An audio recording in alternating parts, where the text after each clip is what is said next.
everybody, it's Amy here. Thank you so much for clicking on this video, and we're continuing with the series of self-development in 10 minutes or less. And today is an exciting topic all around how to master your emotions. And I think this is a particularly interesting topic today because I don't want to tell you that emotions are bad. In fact, I think emotions have a lot of power behind them if you use them correctly. So I think they deserve their space, they deserve to be felt, but we don't want them to run the show. I'm not sure if you relate to this, but maybe there's been a time where a situation got heated and you overreacted, you got defensive, or you just did not know how to manage your emotions. If you relate to any of that, then this video is definitely for you. I'll give you 3 steps on how you can work on really gaining control over your emotions whilst appreciating the role that they have in your life. So let's dive into the first one. It's mastering the art of the pause. And I'm going to paraphrase a quote from Viktor Frankl. He says that between something happening to you and your response to it, there's a gap, there's a pause. And in that gap lies your power or lack thereof. So have you ever experienced something, maybe somebody said something to you and you instinctively reacted? Maybe you immediately retaliated, or you became super defensive, or you just got really loud and allowed your emotions to run the show. That is when you don't make use of the gap. That's when you quickly respond or react in a way that you're usually not super proud of, and that's usually not really aligned with you and who you want to be. But when you make use of the pause, you take a step back, you take a breath, you remove yourself, you allow for a bit more time, then you will move from reacting to responding. You'll take a bit more time to think about this thing that has happened, and you'll be able to align your response better with your values because you're taking that time not to let your emotions run the show. So make use of the pause in whatever way works for you and the situation. That might be a couple breaths, that might be getting up and literally removing yourself, and that might be telling the person, I will come back to you, please can you give me X amount of time. But make use of the pause, you will not regret it. Number 2 is a little bit more controversial, but let me just get it out there. Don't take anything personally. And this comes from the book, The 4 Agreements, and it's something that I have read 4 years ago, and it's still something I think about every single day. The thing is, usually, when we are not in control of our emotions and we can't master them, it's because we are taking things personally. And sometimes we take almost everything personally, and it just doesn't make sense. Here's why. We all have totally unique and subjective perceptions of the world. In fact, no 2 people will share the same perception. So, why do you let somebody else's perception become yours?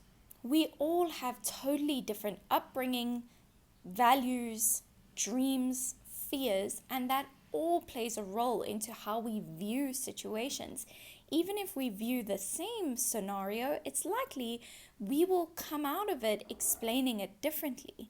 And yet when people say things about us or say things to us, we take it personally, thinking it must be an absolute truth and their perception must be totally right, and it shakes our entire view of ourselves. Try and work on repeating to yourself, don't take anything personally. And in fact, when you don't take things personally, it allows you to extract the value from what somebody is trying to tell you. Because when you don't take something personally, you don't feel the need to be defensive. You don't feel the need to block out what they're saying.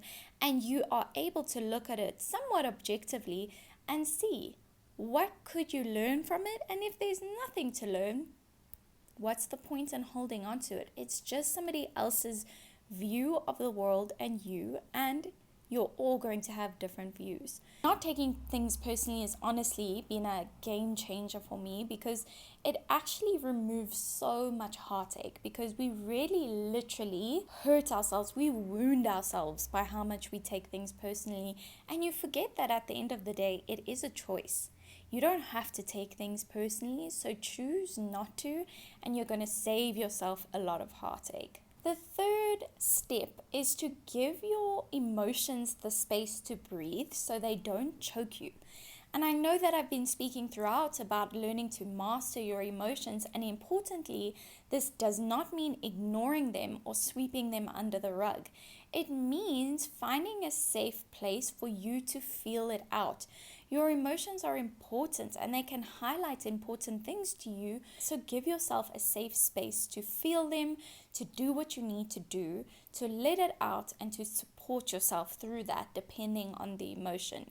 Emotions aren't bad, and when you give them the space to actually feel them and let them out and not hide them, you find it's a lot easier to move through them, because we want to feel our emotions. We're human, it's what makes us human, and it's beautiful.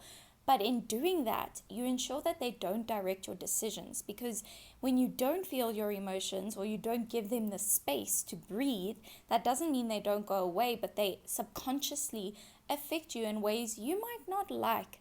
And so by giving them the space, you respect them.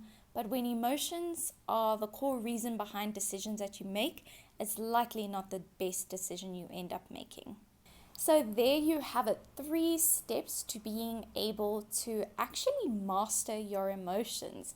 Let's recap them super quickly. The first one was to master the art of the pause. Recognize that there's a space in time before you experiencing something and you responding to it, and make use of that space and time. The next one is to not take anything personally. We all view the world totally differently, and in that same regard, we all view each other totally differently. So how somebody else sees you is not the absolute truth. Don't take it that way. Just take it as another viewpoint. And thirdly, give your emotions their own space, in your own way, in your own private space, and in a way that feels comfortable to you. Let your emotions out and truly feel them, even the difficult ones, because that is what it means to be healthy, to experience a full spectrum of emotions, not to ignore them, not to pretend that they're not there, but to feel them out in a place where you feel is appropriate, and moving forward from there. Thank you so much for watching this video. Thank you for your time. Let me know if there's any other ways that you are able to master your emotions, and let me know what you found most helpful from this video. I'd really love to hear from you. I so appreciate your comments, thoughts, and questions, and I'll see you next time. Please don't forget to like this video and to subscribe, as it helps me reach more people. Thank you.